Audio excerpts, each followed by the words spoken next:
et notre animatrice, Janine Ross. Et on retrouve Sophie, on continue avec Sophie. On parle aujourd'hui de la vie en commun. À quoi vous vous attendez de cette vie-là? Peut-être, même sans avoir quelqu'un dans votre vie, vous dites un jour, peut-être, j'aurais le goût de vivre avec quelqu'un, sous le même toit. C'est quoi vos besoins? Qu'est-ce que vous pensez combler en allant dans un type de vie comme ça? Alors, Sophie nous dit qu'elle elle est avec un amoureux. Vous n'avez pas le même appartement. Et que là, vous avez besoin de vos territoires respectifs. Le ménage, il faut que ce soit fait à votre façon, à vous. Vous n'avez pas envie de le ramasser. Alors ça, c'est des choses précises. La décoration, votre environnement soit décoré à votre goût. Mais ils sont tout le temps chez un et l'autre. Oui, oui. Et continuez. Est-ce qu'il y a d'autres raisons pour lesquelles...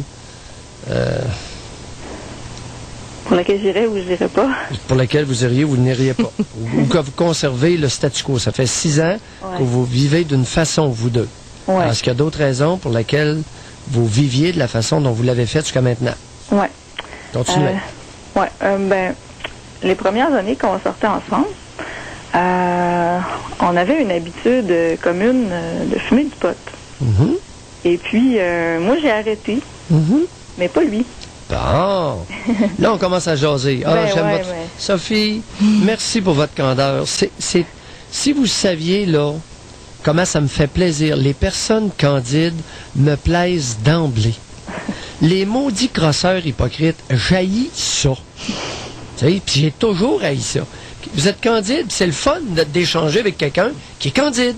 Bon, vous potiez tous les deux, à un moment donné, vous avez arrêté, lui continue, whoops. Alors, expliquez-vous, allez plus loin dans votre... lui, pote encore, ça vous indispose? Qu'est-ce que ça vient faire? Ben, je préfère être pas trop en sa présence là, quand il a fumé. OK. Tu sais, il est pas complètement déconnecté. C'est quelqu'un de bien focus, puis qui travaille, puis ça ne le dérange pas dans sa vie là, quotidienne, mais pour moi, qu'il y a de la boucane dans la maison, puis il y a des amis aussi qui en prennent. Moi, j'ai mis une croix là-dessus, puis... OK. Vous ne voulez pas de leur boucane et de leur état ébrieux de poteux. Si vous viviez dans le même appartement, ça vous serait pas épargné. Ben, ça lui serait imposé. C'est ça. Je serais toujours en train de me sauver, tu sais. Oui, on a compris. On a tout deviné. Oui. Alors, autre point. Est-ce qu'il y a d'autres points? Non, à part ça, on s'entend vraiment bien. Vous avez pas mal fait le tour. Alors, vous avez 32 ans. Êtes-vous autonome financièrement? Ben, je vais à l'école, prêts et bourses. Prêts et bourses? Ouais. OK.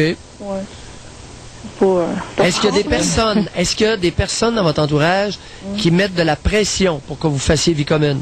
Non. OK. Il n'y a personne qui vous écœure avec ça? Non, ben, il y a du monde qui demande, là, comment ça, donc? La solution, c'est de rester comme ça, puis de pas aller ensemble. That's all. Je veux dire, pas obliger des trucs que le monde ne veut pas. Ben, je sais pas, le monde trouve ça bizarre. C'est pas normal. C'est pas normal, c'est ça. C'est comme s'il y avait quelque chose qui marchait pas, là, nous deux, là. Bon, Sophie, c'est pas exactement pour ça que nous en parlons à notre tribune cet après-midi. Ouais, c'est exactement pour ça, pour détecter aussi les pressions sociales qui imposent leur maudit dictat de crosseurs. Les vieilles maudites, puis généralement, c'est les plus vieux que vous. Tu sais, là, ils ont notre âge, là, mais... Pardon? C'est des gens de notre âge. Oui, ça se fait. Oui, Pierre, cogénération, certains. Ben, qui vivent en couple, eux autres même, sous le même toit. Puis, qui sont pognés, là, qui sont arnaqués, puis qui sont dans les sacrifices. Ah, yeah! Les consensus. Dans l'eau, dans le vin. Hey, je l'aime, celle-là. Janine et Sophie, si vous voulez me faire rugir, parlez-moi d'un crosseur qui met de l'eau dans son vin. Mais y a-tu quelqu'un d'assez innocent pour aimer l'eau dans le vin?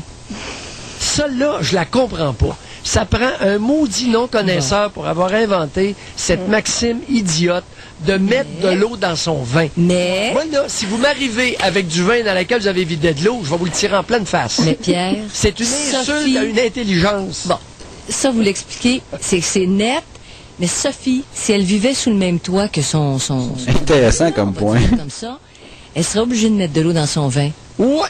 Quand lui a le goût de fumer son pote avec ses amis. De faire des compromis. Et là, il y a des innocents qui vous arriveraient qui vous diraient « Hé, Sophie, extraordinaire! tu fais des compromis. Allez, bye, madame. Bon, je pense que nul besoin d'épiloguer davantage. Vous savez ce que vous avez à faire? Oui, monsieur. Prudence, bye. Merci, bye. Bye, Tu sais que, Sophie. Janine, Oui. une problématique bien exposée est aux 3/4 résolue. Tu vois clair? C'est noir sur blanc. C'est écrit. On en a-tu besoin Bon. de plus? Bon, mais certains vous diraient, Pierre, on travaille, on est obligé de faire des compromis. Partout, avec on fait des compromis. Ça fait partie Faux. de la vie. Négociation, Faux. discussion. Faux. J'ai rarement fait des compromis dans ma vie, puis j'en fais pas souvent. J'ai mon temps de le dire. Ben d'accord avec lui. Ben d'accord. Fait que tout le monde, là, exclut ma vie. Mais en général, puis dans l'article aujourd'hui, l'article qui suit le fameux sondage, Et je on te dit dis- compromis équitable. On le soulève tout le temps. Je te dis, fuck les compromis. C'est de la bullshit.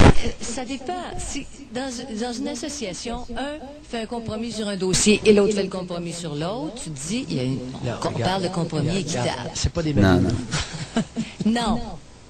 Non. Puis je le crois qu'avec vous, à certains moments, non, c'est ça, puis c'est ça, il n'y a pas de compromis possible. De temps en temps, mais tanne-moi pas trop souvent avec des compromis.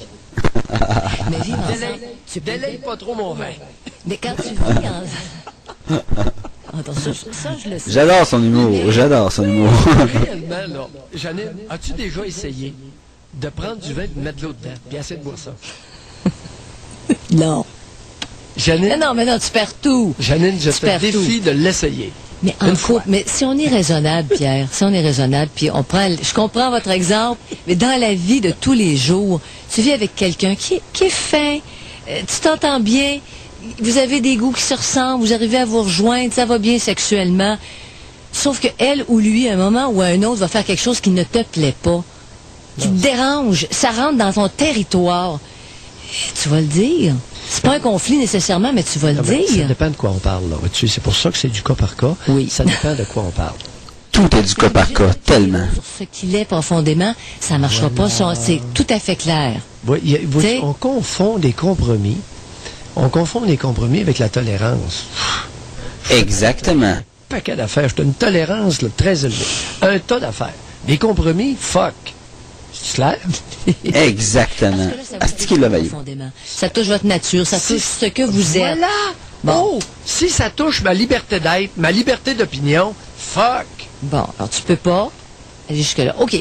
Alors, qu'est-ce qu'on attend de la vie en commun? Est-ce que les compromis ou la tolérance à certaines affaires, c'est quelque chose que vous êtes capable de faire? Puis on arrive dans la sphère de l'adaptabilité, Pierre. Il y a des gens qui sont pas capables de s'adapter.